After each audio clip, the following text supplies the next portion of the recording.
काफ़ी लंबा टाइम से भऽ रहल छल एतऽ साहित्य चौपाड़ी, मुदा आबि नहीं पबै छलहुँ कोनो व्यवस्था के वजह से। चलू समय के अभाव होइत हम अहाँके एकटा अपन कुछ लिखल छोट छिन हमर शीर्षक अइ दिल से, प्रेम रस पर आधारित छै। कविता के शीर्षक है। हाँ बुझते छियै। ओ कहलथि जे अहाँ हमरासँ एतेक प्रेम किया करैत छी।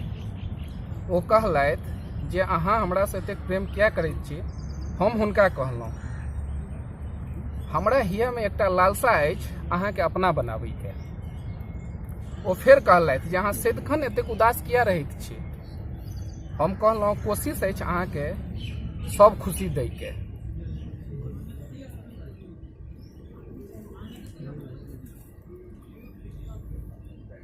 ओ कहलथि जे अहाँ सदैव किया कतेक सोचैत रहै छी। हम कहलहुँ जे आदत भऽ गेल अछि अहाँके ख्यालमे डूबल रहैके। मानला नहि, फेर कहि देला जे कहियो चाँद के चाहतू लोग अपना बना पुलकै। हम कहलहुँ जे एकटा उम्मीद अछि, यह उम्मीद में जिंदगी बिताबैके। फेर ओ कहलथि जे अगर हम नहि अहाँके भऽ पायब फेर की करब। हम कहलहुँ जे कोशिश करब अपन जिंदगी मिटाबैके। ओ कहलथि जे अहाँके की मिलत जिंदगी छोड़ि के।